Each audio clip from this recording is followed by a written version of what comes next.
great Odin's raven. It's crazy. It's crazy. It's crazy. This is ridiculous. Okay, I'll go.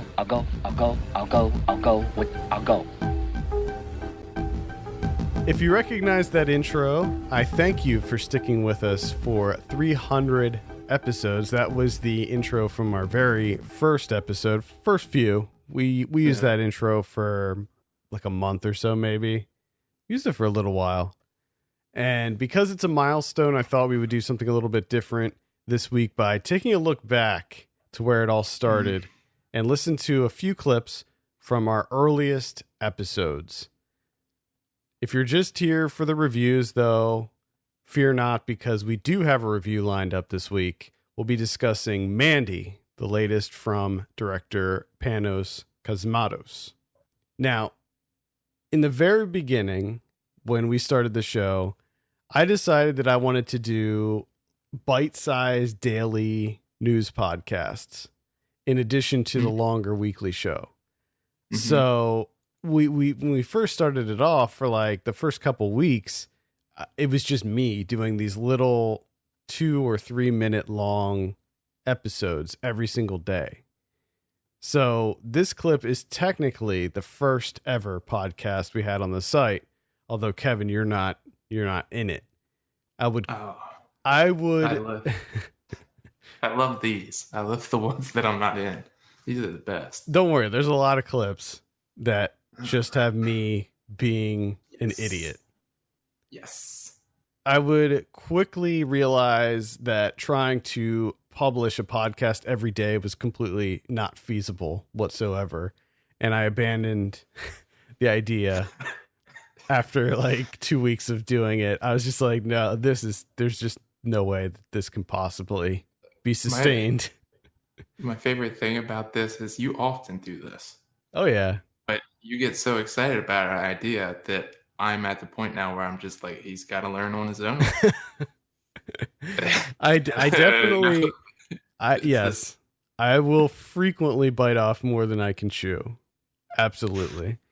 That's why, like, when we started the 90s podcast, at first I was like, oh man, we could do it like weekly. We could do this, make another weekly show. And Ken was like, we should just do it once a month. And then that way we can spend an ample amount of time preparing it and getting everything together, and then have something that's, you know, highly produced and has a lot of information in it and give us time to cover more movies. And I was like, okay, all right, we'll do the monthly. And I'm so glad that we went monthly, because I would not be able to do it if it was every week.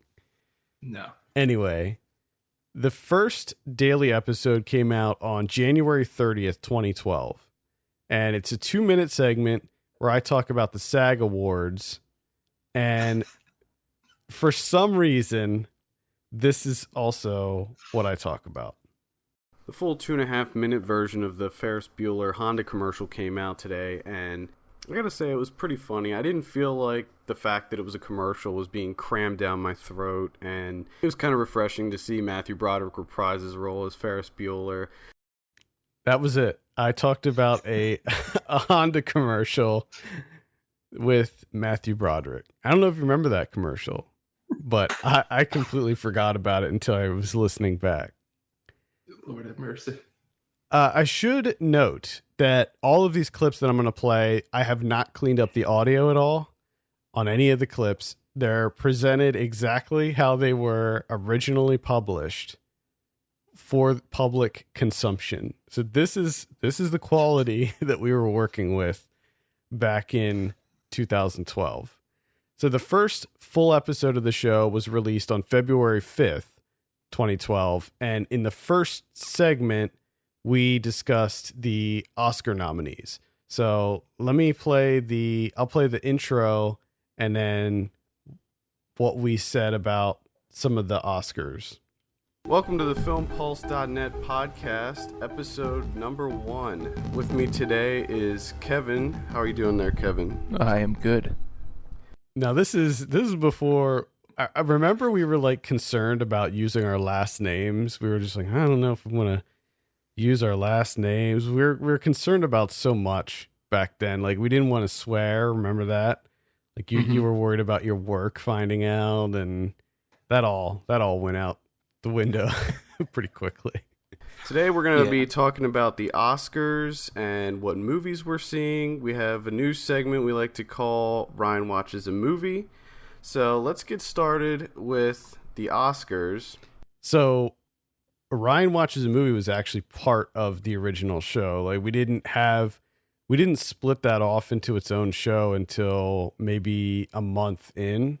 So like the first maybe 3 episodes of Ryan Watches a Movie were actually part of the regular show. Oh yeah, I do kind of remember that.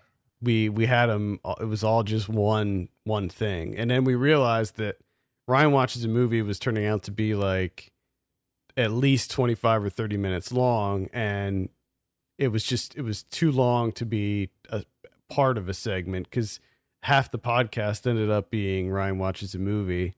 So we ended up just making that into its own thing. Now, I'm not going to play any clips from those early episodes because I might want to do that for the 300th episode of Ryan Watches a Movie. So we're going to save those.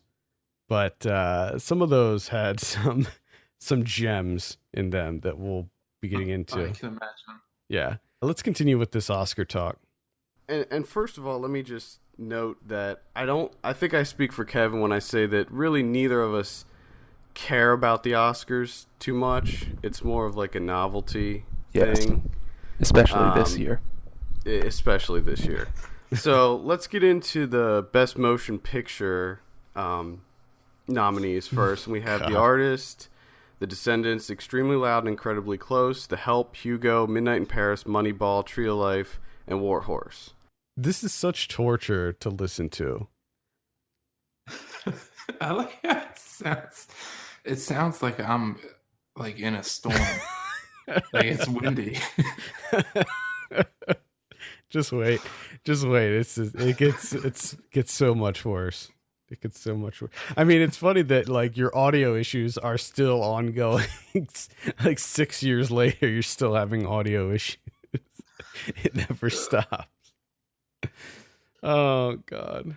All right, let's continue with I think that we're still talking about the best pictures here. Well, my first thought is they changed to 10 movies, like last year, the year before? Yeah, I think it was last year. Yeah. And then, the second time of this, you're only going to pick 9 movies. Like, you can't find one more movie. Why did you change it to 10 in the first place then? What was the situation there? You were using your laptop microphone? Is that what you didn't? I think so. Which the best part of this is I would have to, because you always said that it wasn't loud enough. Yeah, you would have to hold your laptop up to your face. It would be against my chest. So that's why it sounds like I'm so close to it. So anytime I had to look at the computer, I would have to pull it down and then bring it back up and then pull it down and bring it. Oh my God. All right, I think so. We continue talking about how we hate the Oscars, we hate all the Best Picture stuff, and I think you wanted to talk about Moneyball here. You had a real problem with. No, that's all right. I wanted to say something about Moneyball. This movie doesn't make sense to me because I'm a huge baseball fan and I follow baseball. And it bugs me so much that they talk about Billy Beane, and his Moneyball technique, but they don't explain, he turns down a job from the Boston Red Sox to stay with Oakland. Now, how have your thoughts changed about Moneyball since then? Are you still as offended, violently offended by Moneyball? It's just, I love that I follow baseball. I love that I'm a big fan of baseball. Love it. And then I got to follow it up with, I follow it. Just to reiterate that I follow baseball. So Yeah, I don't care about Moneyball. That's the funny thing about doing these podcasts is like you have to, like, I feel like I have to have opinions on things. right, yeah. You know, Even trivial stuff that you don't really have an opinion about. whatever. You just got to say something about something, whatever it is we're talking about. Yeah, I know the feeling. So you end up kind of getting invested into a thing that you're like, yeah, I really don't care about Moneyball. I rewatched that recently. It was on TV. It was on some channel, and I still have not seen Moneyball, which I should talk about Moneyball. That's the best part. You went on this 1.5 minute long rant against Moneyball, and you never saw the movie. And then I think what an awful person. We talk about Warhorse next. Did you see Warhorse? I don't think I saw. I don't think you saw Warhorse either. But this is so. Next, we talk about Warhorse. Let's listen to that. Well, I think we definitely need to talk a little bit more about Warhorse because there's some funny things in that movie that need to be discussed. So you say that there were funny things in Warhorse that need to be discussed, but I think maybe you were just going off on what I previously told you off the air about Warhorse, maybe? Probably. That's more likely, because I doubt I knew anything about Warhorse. Because listening back, I was pretty sure you never saw Warhorse. No, never saw it. Doesn't seem like a movie you would seek out. No. But I love how I always started with like, we need to talk about Warhorse. No, like I got fucking breaking news or some shit. we gotta dive into this. Take a deep dive into Warhorse. Jesus Christ. Yeah, Warhorse. We laughed at and made fun of that. Nothing special there. I'm sure that any of you that saw Warhorse will know what we were laughing at. The scene when he gets like caught up in the middle of the battlefield and they all throw their wire cutters and stop the war to free him and all that stuff. It's whatever. Yeah. Let's see. Then we talk about directors. Let's see what this says. Do you know how to pronounce the director of the artist's name? I have no idea. Is it Michel? It could be. Michel Hazanavicius. I'm so sorry about that. And then we have Alexander Payne for The Descendants, Martin Scorsese for Hugo, Woody Allen for Midnight in Paris, Terrence Malick, Tree of Life. Those are all really solid directors. Who do you want to win for that? Well, of course I want Woody Allen to win. That's an interesting choice. I want him to win too, actually. Who do you think is gonna win? The artist. I do too. And so begins my struggles with names.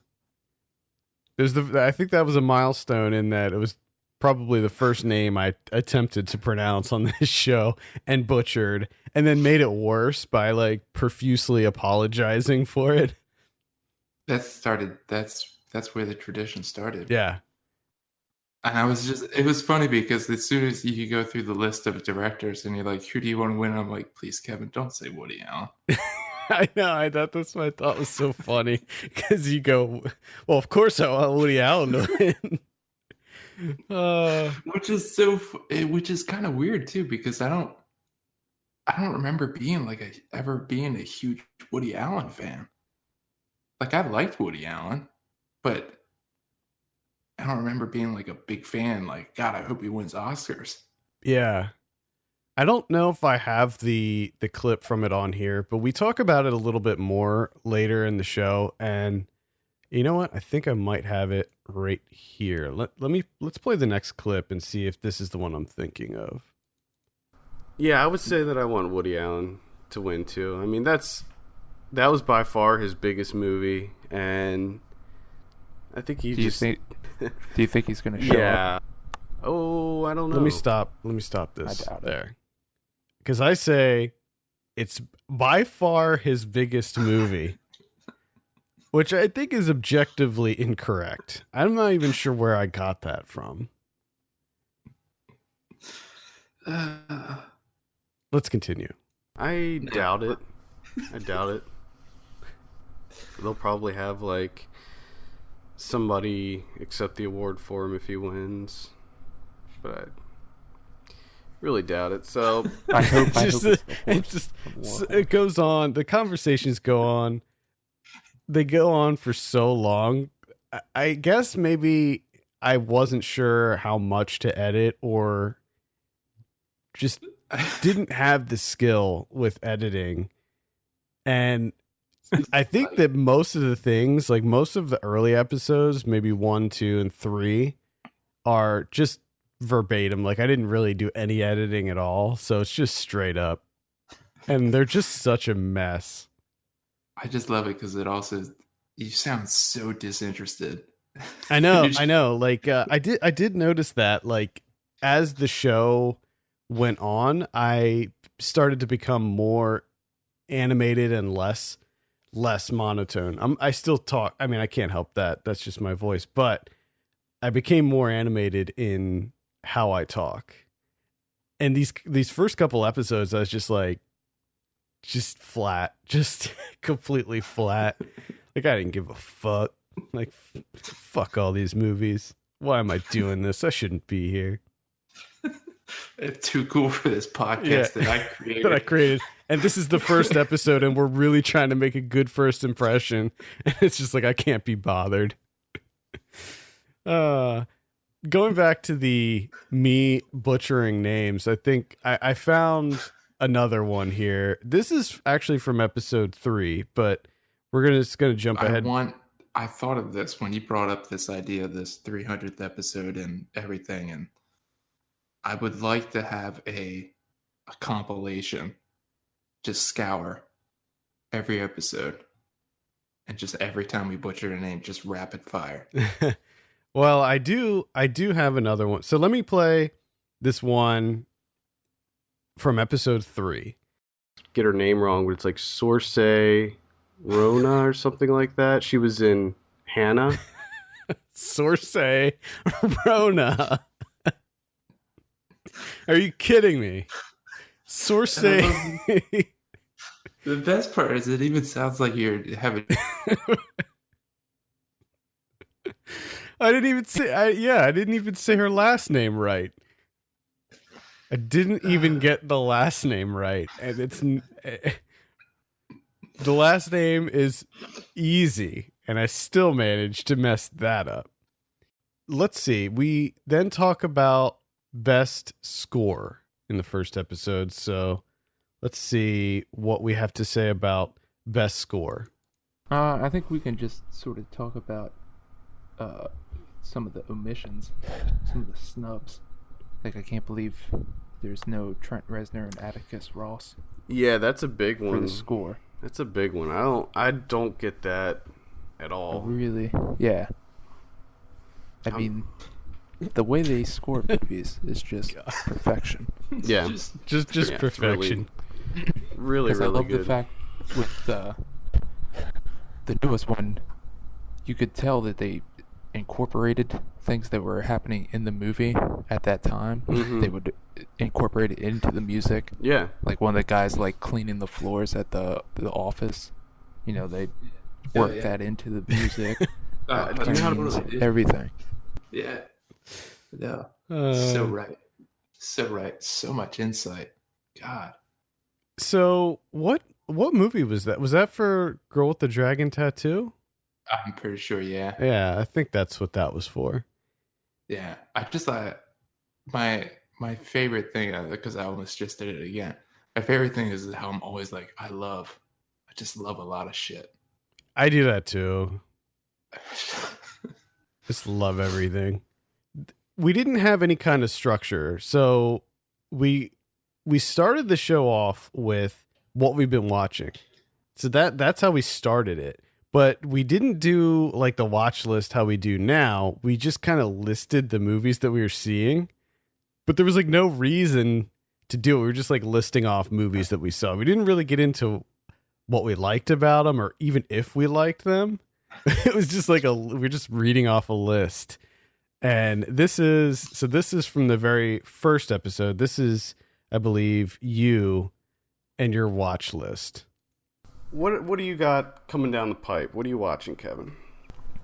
I'm going to be watching Snowtown today. That's right. Snowtown. Now, you didn't even this wasn't even a movie you already saw. This was a movie you're planning to see. What, dude? What was? I don't understand what the point of it, because you were like, "What do you have in the pipe?" Like I had my week planned out of like what I'm going to be watching. Know, man. I don't know. You were planning on watching Snowtown, so that apparently because I'm pretty sure I reviewed that. I think that was probably you reinforcing the fact of Kevin. You need to watch this movie. Maybe. Let's continue that clip. It won a whole bunch of Australian Academy Awards this past week, so I'll be interested to hear what you think about that one. Yeah, I'm pretty jazzed to see it today. Yeah, excited. I definitely want to see that one as well. Oh God, it's so brutal. Now here's the thing: you talk about Snowtown. We say that I'm excited to hear about it. I can't wait for you to tell me about Snowtown. But you don't mention it that episode because you haven't watched it yet. Now, episode 2 comes around. Let's hear your watch list for episode 2. Maybe you can shed some light on this Snowtown business. I also watched Rampart, which I had to review up there on the website yesterday. Mm-hmm. Saw Snowtown last weekend, the Australian movie. Pina, the Toynbee Top. And that's the end of that. No mention again of Snowtown. Why is my voice? Yeah, you had a different mic that time, I think. I think for episode 2 you were using something different. Okay. Oh, that's right. I think I went out and bought like a headset or some shit. Yeah, but it still wasn't great. It wasn't a great situation. That pretty much covered episode 1. There were a couple things that I wanted to get into beyond that. First, one other thing that we discussed in episode 1 was VOD. We got into the conversation about movies coming out on VOD, and remember this was in 2012, so by this point VOD was a thing, but it wasn't as nearly as prevalent as it is now, and we had a little conversation about that. I just thought we'd give that a listen. Hoping that people start using the video on demand and stuff. Yeah. Yeah.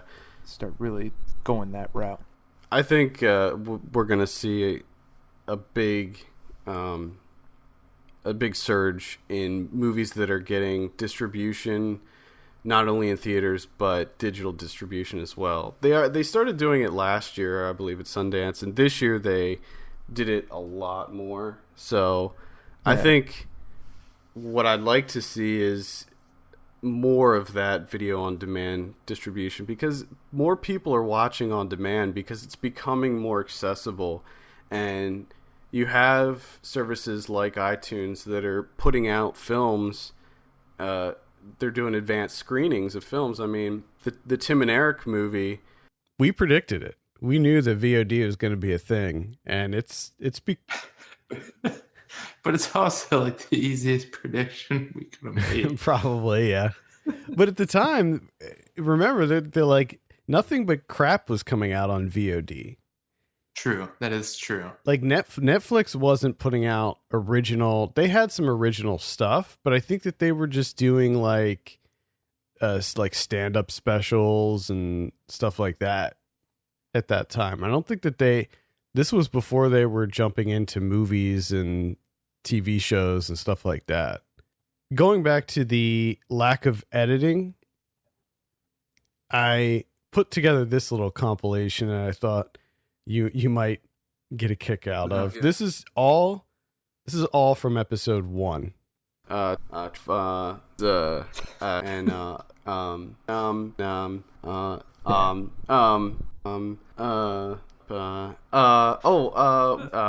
film.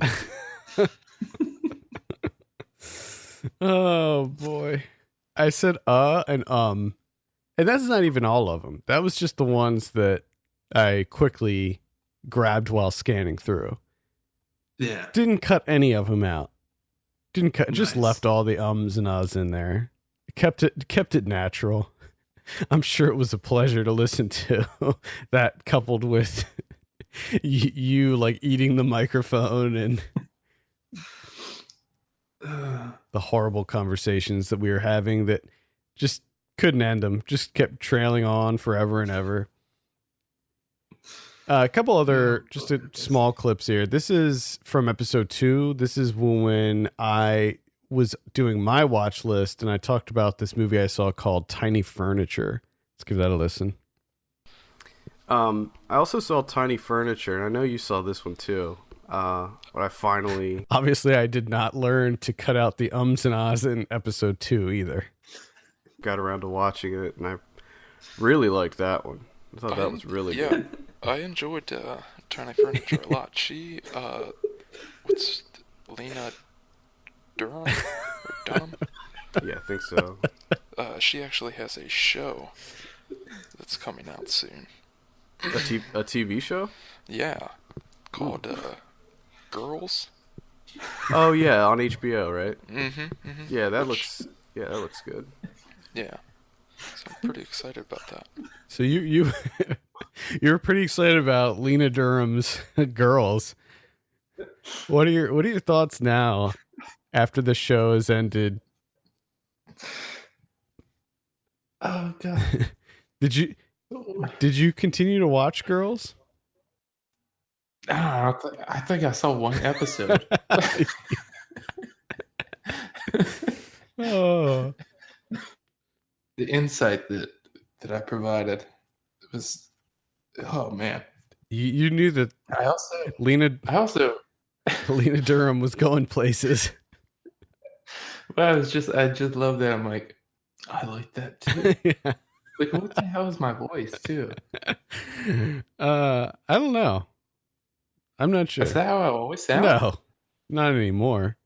It's just, I think it's awkward when you first start doing it. I think that when you first start doing a podcast, like you're just not sure how to talk. You don't know how to talk for a podcast. This is from episode 3. This is you laying out a quick comment about Denzel Washington, who you love. You've said it many times. You love Denzel. Let's see what you say here in episode 3. Anytime I see a trailer where it pops up that Denzel Washington is playing an agent or a police officer or in some capacity of law enforcement of some kind, no. What do you? I like him when he does other stuff. Okay. Not when he's the cop. Do you stand? Or do you still agree with that statement? Not a fan of Denzel cop. So. I think so. I think, yeah, I'm more excited when he's, when he's dishing shit out, but not as law enforcement, because then he's just an asshole. Got it.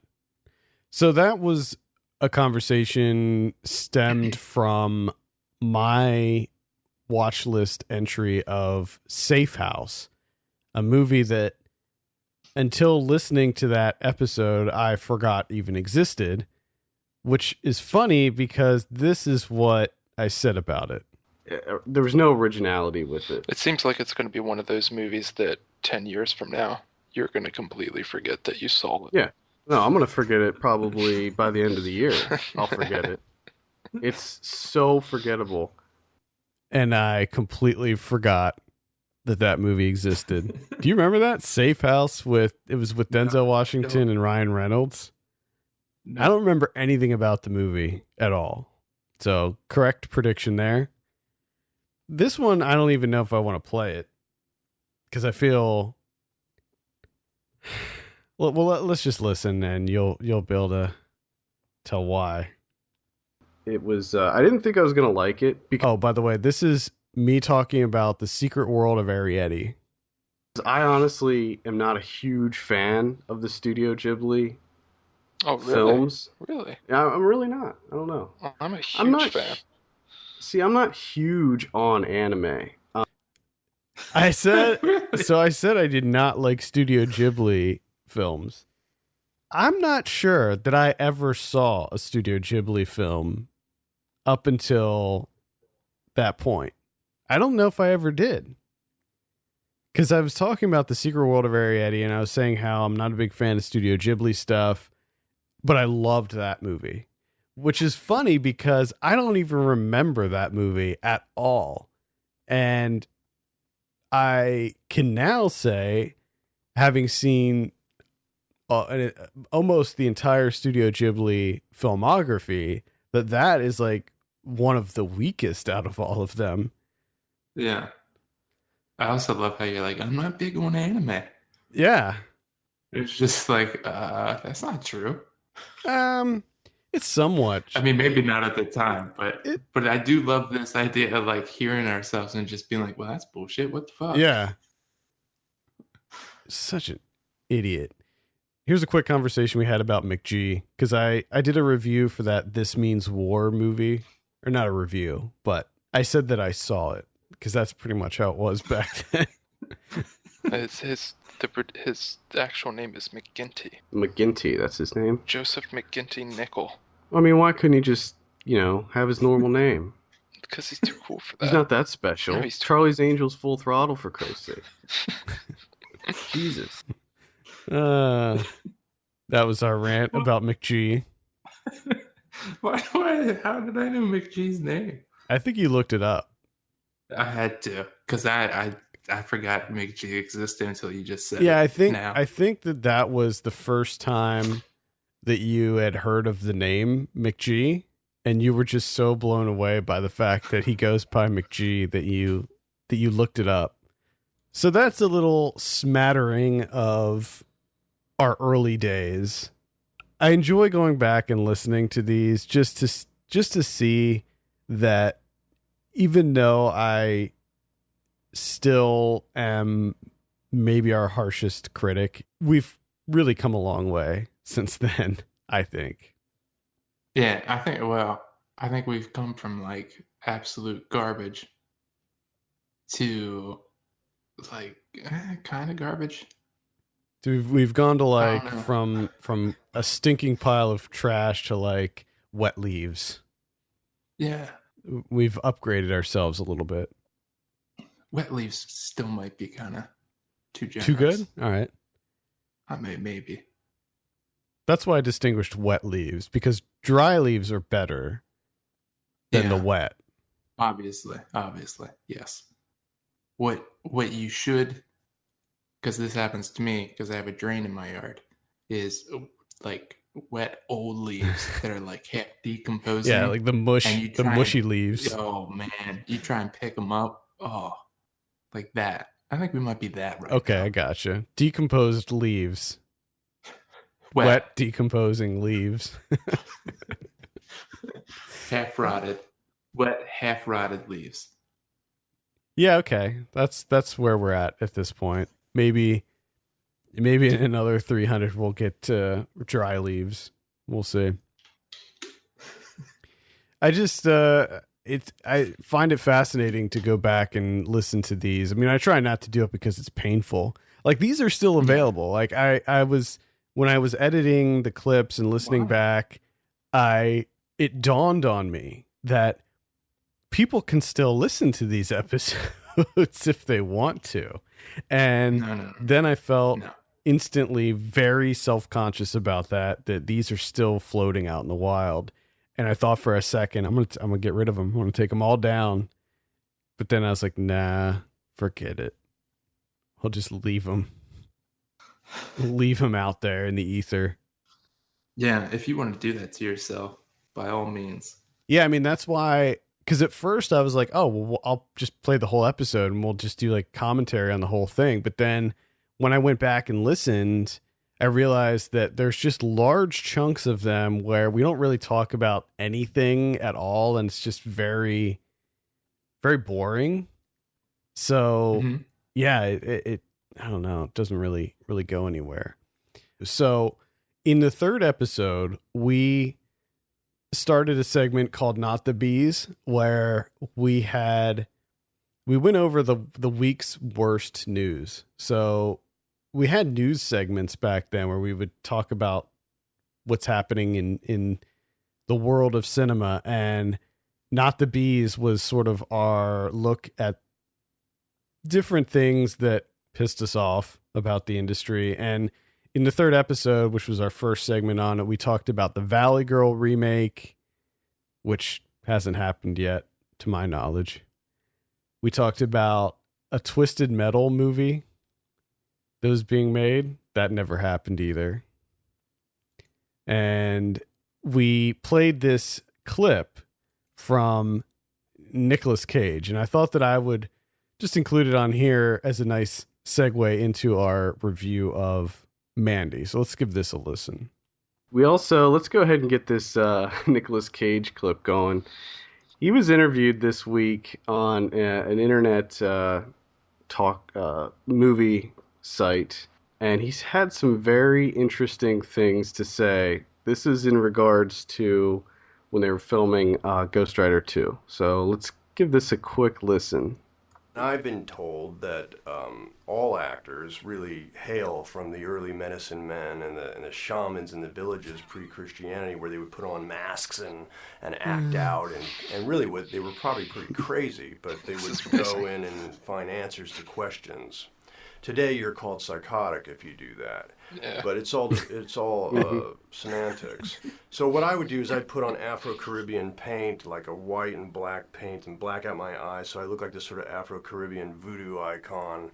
And then I would sew in bits of Egyptian artifacts that were thousands of years old into my costume and gather some onyx or tourmaline or something that was meant to have vibrations. And who knows if it works or doesn't, but for me it was an idea of like trying to stimulate my mind or trick my... So that was Nicolas Cage back then. My favorite part is, I think that's when Ryan would hang out after we did his, because I'm pretty sure you can hear him yawn big time, like halfway through it. Probably, yeah. That's right, because he would just do the show with us and just not talk. He would just hang out and listen. Oh my goodness. Good times. Good times. Yeah, not at all. Let's keep the Cage train running and talk about Mandy. Mandy's set in the primal wilderness of 1983, where Red Miller, a broken and haunted man, hunts an unhinged religious sect who slaughtered the love of his life. This is directed by Panos Cosmatos. His first movie in 8 years, I think. Beyond the Black Rainbow came out in... When did that come out? 2010, yeah. Now, you and I were not fans of that movie. I think we actually reviewed it on the podcast, if I remember correctly, because I think it came out in 2010, but it didn't get any kind of release for a really long time, if I remember correctly. Yeah, that's why I was kind of surprised when he said 2010. Yeah, I mean, I'm not sure when we reviewed it on the show, but I know that I'm almost certain that we talked about it on the podcast, because it was really hard to find. It didn't get any kind of, it got some kind of weird distribution like years later or something. And you and I were not fans of his first movie. I think that we both agreed that stylistically it was pretty incredible, but as far as the plot, it just was nothing there. Yeah. So we actually reviewed this on episode 33 of the podcast. That was September 17th, 2012. So I saw this at Sundance, wrote a review for it back then, rewatched it today for this review. We'll start with you, Kevin. What did you think of Mandy? I hate to be redundant and kind of just always, my first critique is always runtime, but whoo boy, this one's a rough one with that runtime. And I think the main issue is because everything is just so drawn out. Mm-hmm. Everything, the dialogue, everyone gets one of those fucking monologues to deliver where it's, monotone. They speak extremely slowly. And I know that it's supposed to kind of like build up and the camera always kind of pulls in on the person and it's supposed to be riveting. But every time that it happened in this movie, I was not feeling it. And it just kept going and going. And, you have all these scenes of, I don't know, like with some synths or some drone music. Mm-hmm. And it felt like it was just, I liked the visuals at first, but a lot of it after a while just felt recycled. Mm. And it just took forever to get to, its revenge story. And then it kicks in the revenge. And unfortunately, like that revenge story was just kind of bland too, where I've seen that numerous times before. Sure. Yeah. I agree with most of what you're saying. I enjoyed the visuals, I think, throughout. I would agree that I wouldn't say that they were recycled. I would just say that was the visual tone of the film. Like, I don't know if I would say it was recycled. I mean, it was recycled, but I feel like that to me is a little bit too harsh to say recycled. It was used multiple times. I mean, you did have this kind of trippy, like purple, like almost psychedelic vibe to it. Everything in this movie felt like it was something out of a heavy metal magazine. There were like really strong heavy metal vibes coming from this movie. And that's the one thing that I liked about it. I liked the excess of this movie. Everything was in excess. The runtime, the stretched out monologues, the creeping camera that would just do the slow zoom in forever, the sort of building, billowing score, the over the top violence. I just, everything about this felt very metal to me. And that's one of the things I liked about it. The aspects I didn't like, the runtime, I completely agree with you. Too long. Trim this sucker down. It was just too long. It felt very plodding at times. And the build up, while I like slow build up in tons of movies, I'm a fan of the slow burn. It did feel, by the time it hit that revenge, like finally, like we're finally here. Now, I think that there were some scenes that acted as sort of a reprieve from that slog that we were going through. Like, for instance, when his girlfriend first gets, I guess it's his girlfriend or his wife, I don't know if they specified, when she gets killed and he's like back at their house and he's just dealing with it. That scene in the bathroom when he's just, that scene was great. When he's standing there in his underwear with the tiger shirt, he's just drinking and he's in those dirty socks. He's injured, covered in blood, and he's just freaking the fuck out. Yeah. I loved that scene. The wallpaper, like everything about that scene just popped and I loved it. Yeah, that room was offensive. Yeah. Color. Like it was an onslaught. Yeah. I love that's one of my favorite scenes in the whole movie. I like that that Cosmatos allowed Nicolas Cage to just be Nicolas Cage in this movie. He was just like, "You do you, Nick. You do you." So you have these lines, these like random lines, like the knock knock joke, knock knock. Who's there? Eric Estrada. Eric Estrada who? Eric Estrada from Chips.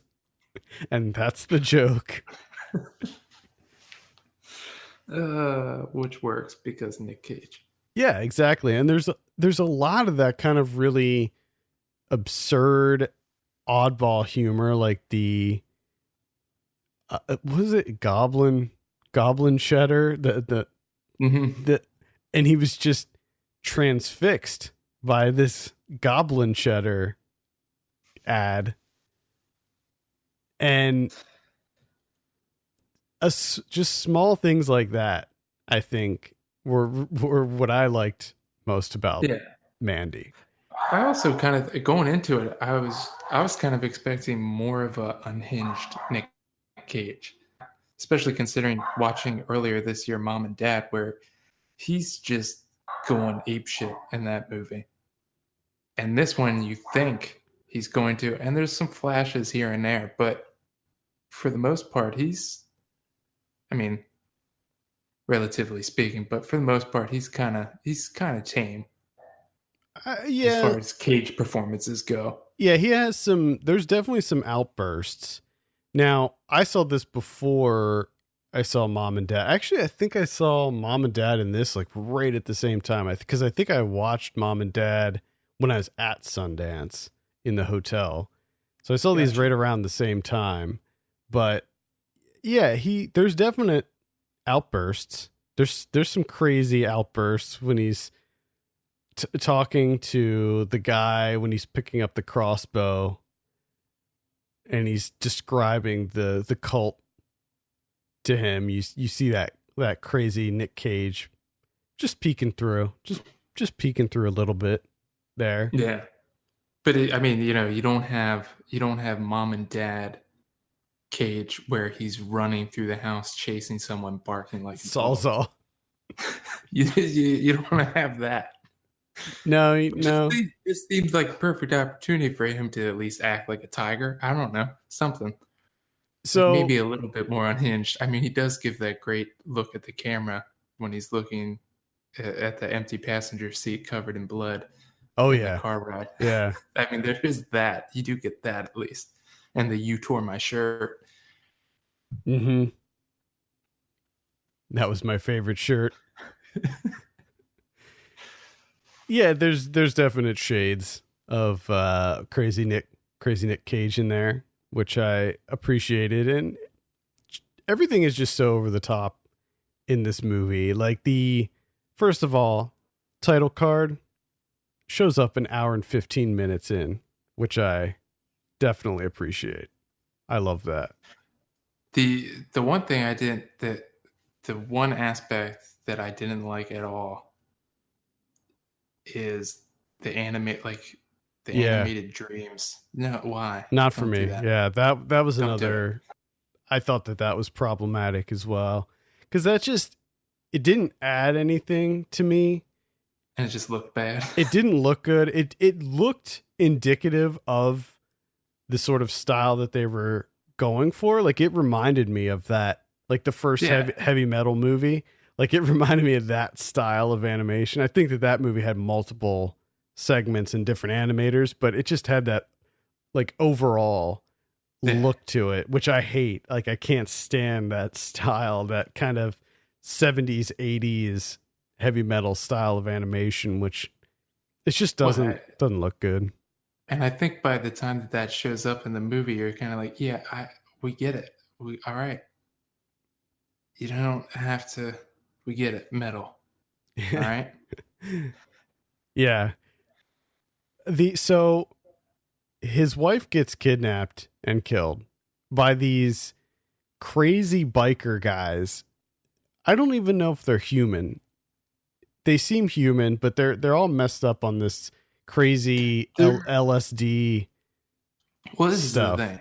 and this was another problem that I have with the movie, because it just feels like a lot of like already existing ideas. Because the biker dudes, my immediate thought is Hellraiser. Oh yeah, big time. They seem like Cenobites, and it's just like, okay, or it's just like, okay.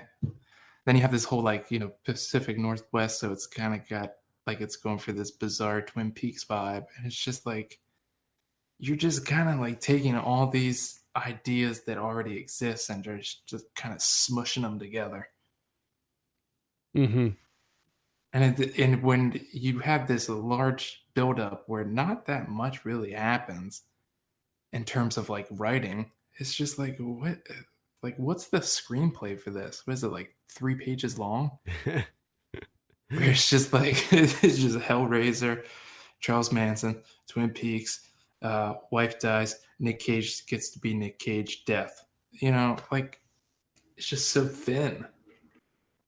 Well, and I think that that's a complaint that both of us had about Beyond the Black Rainbow as well. Like there wasn't a lot going on there other than the visual aspects of it. It's definitely a style over substance type of movie. Which is great because I mean the style is the substance. So that's fine. But here it felt like this, at least Beyond the Black Rainbow, felt somewhat original.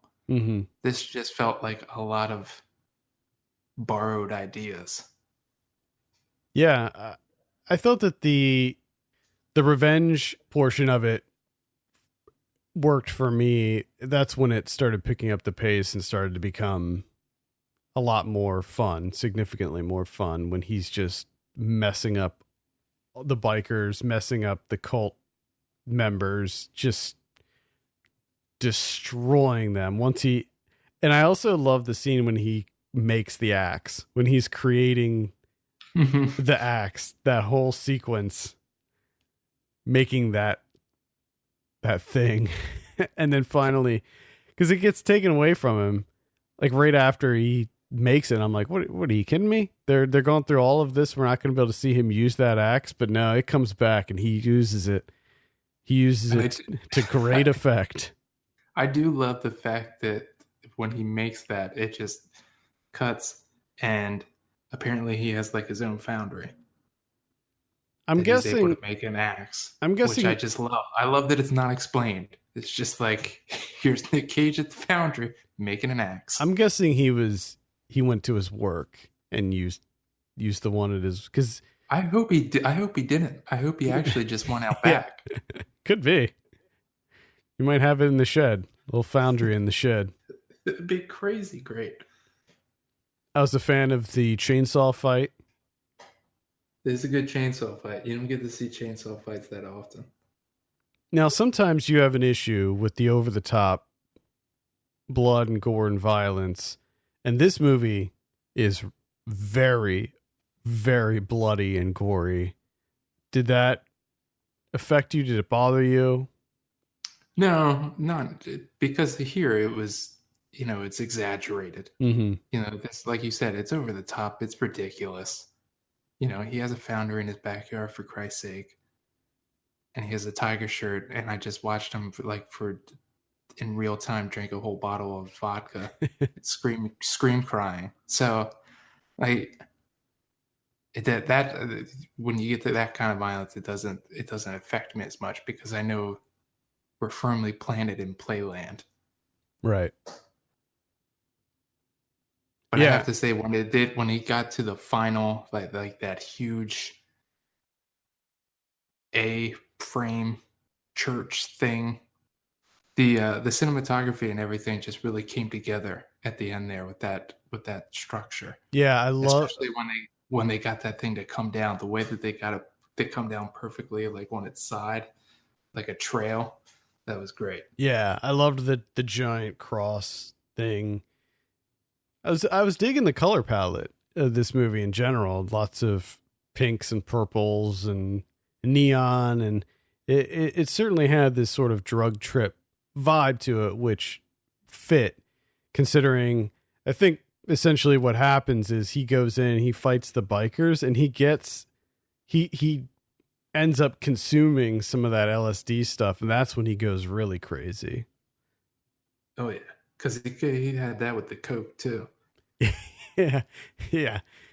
Plus, he's still going off of that full bottle of vodka too. Oh yeah. So he's probably not feeling anything. That's why he's taking everybody down.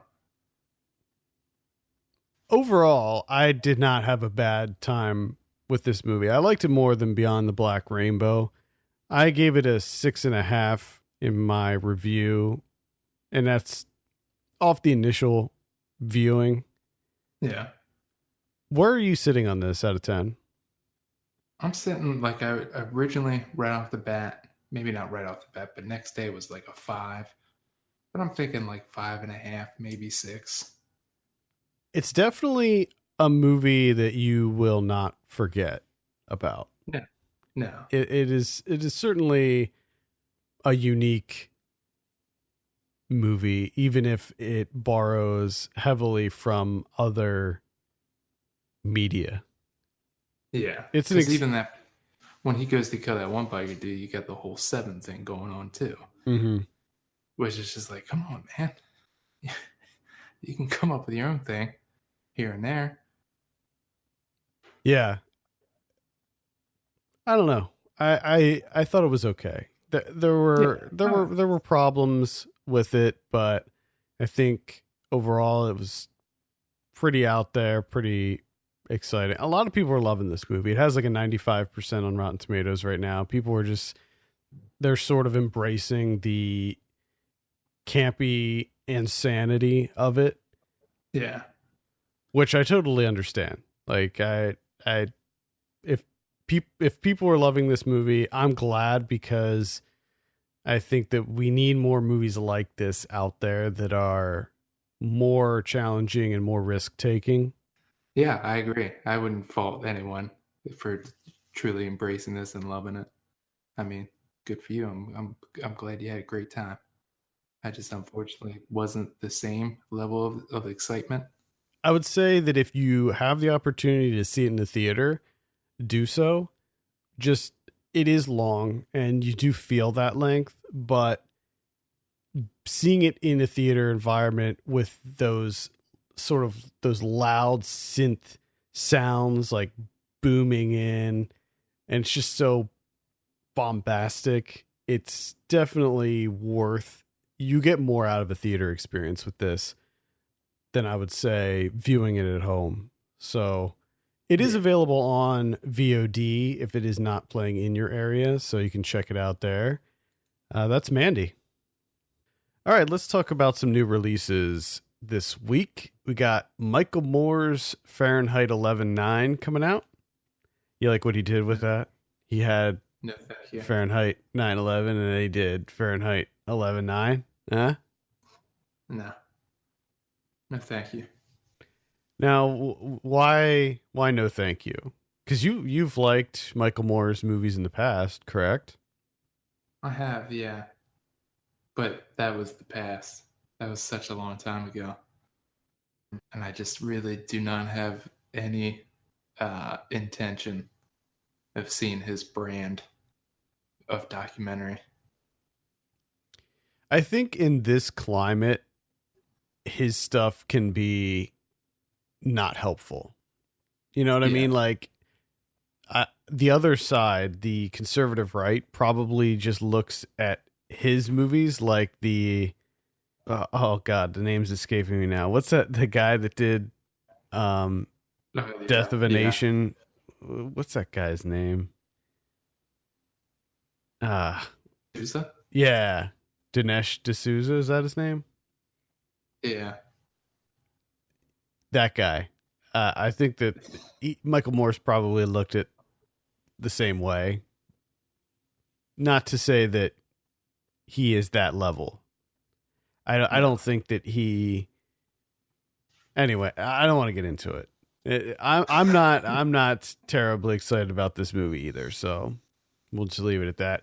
Life Itself also comes out. This is another one that I saw a trailer for this maybe a week ago, and I don't understand what this movie's about. like other than life itself? Is it just people living? I'm not sure. Have you seen anything about this movie? Is this by the people that have that show? That show where it's like, we're gonna try and make you the saddest you've ever been. Is it the one with the crock pot? It had a crock pot accident. Oh yeah, it is actually. So it's Dan Fogelman from This Is Us. I just don't understand the appeal of that show. I've never seen the show.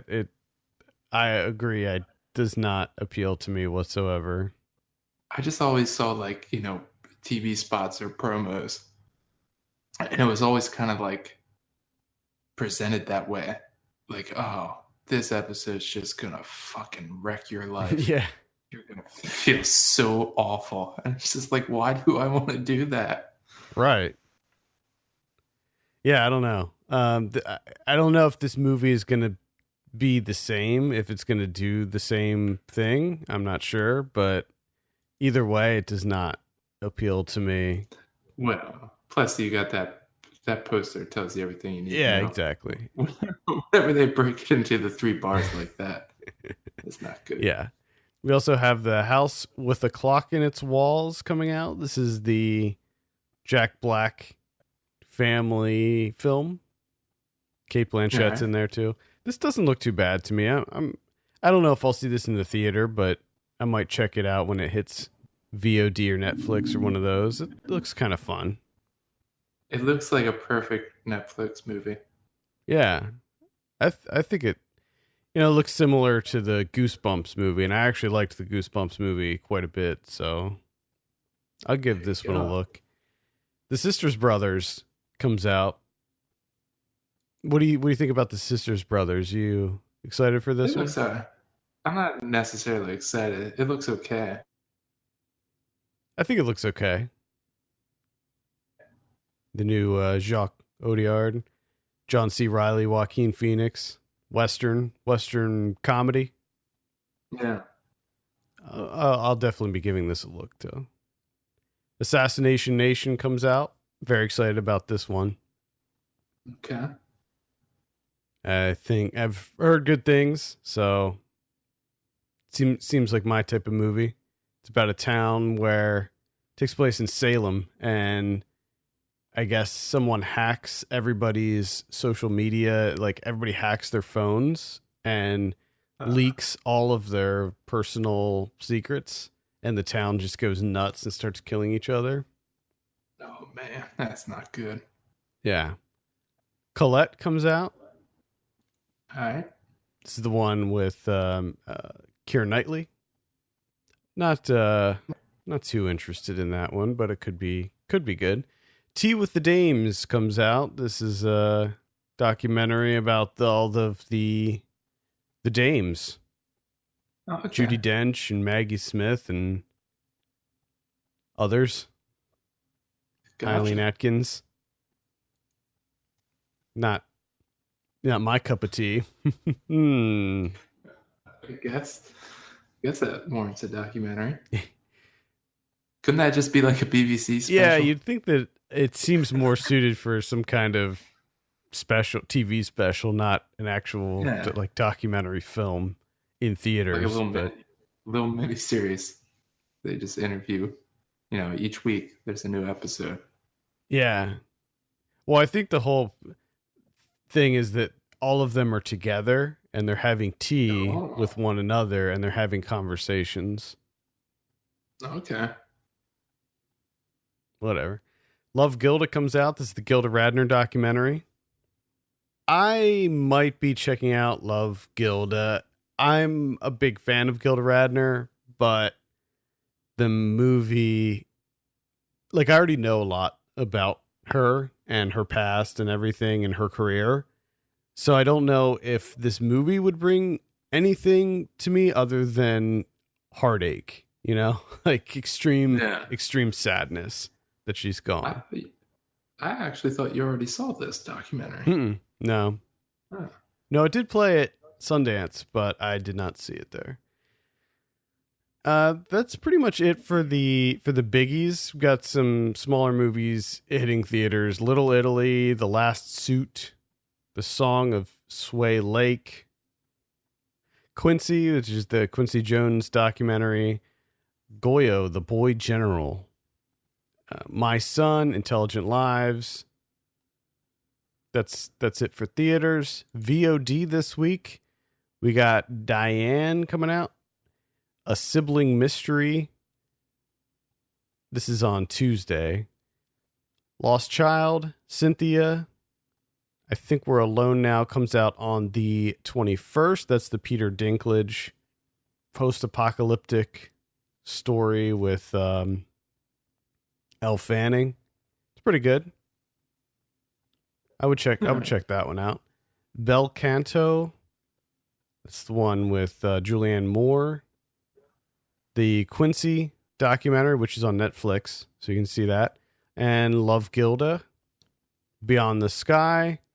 American Dresser, which has an incredible poster. What a poster. What's this called? American Dresser? Oh, yeah. Is it about people that dress people, or is it about an actual dresser? Neither. It's starring Tom Berenger. I'm not exactly sure. I do have a synopsis right in front of me. It follows John Moore, a hard-edged Vietnam veteran who is recently widowed and estranged from his adult daughters. After discovering a decades-old secret his wife kept for years, John finds himself at a crossroads and decides to confront the mistakes of his past by fulfilling a lifelong dream. He fixes up his American Dresser motorcycle and sets out across the country with his best friend, Charlie. Oh. There you have it. Wow. It's life is a ride, 1 mile at a time. God. Isn't that true? That's pretty much it for VOD.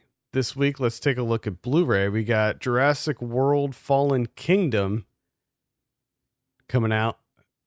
That's the newest one. Is that the one that was just in theaters? Yeah. Wow. Yep. Yeah, several months ago. I think it's time. I haven't seen it yet. I probably will before the end of the year, but I'm not in any hurry. Arrow's releasing Horrors of Malformed Men from 1969. Arrow's also releasing The Pajama Girl Case from 1977. Siberia is coming out. That's the one with Keanu Reeves. The Looming Tower is coming out. Phantasm 3 is getting a Blu-ray release. The Hired Hand from 1971. That's Arrow as well. That's Arrow Academy, I believe. That's pretty much all I have. What about Criterion's this week? Criterion, there's one Criterion. That's My Man Godfrey from Gregory LaCava. All right. 1936 comedy. All right. I think that's going to do it for this week. Thank you so much for tuning in to 300 episodes of this thing. Here's to 300 more. We'll be old men we'll be old feeble men by the time we hit 600 episodes. No. Please no. You can send us your questions and topics to feedback@filmpulse.net. You can follow us on Twitter @filmpulsenet and @filmpulsekevin. If you have a minute, take a look at our Patreon page, patreon.com/filmpulse. Consider helping us out by becoming a subscriber. For Kevin Rakestraw, my name's Adam Patterson. We'll see you next week.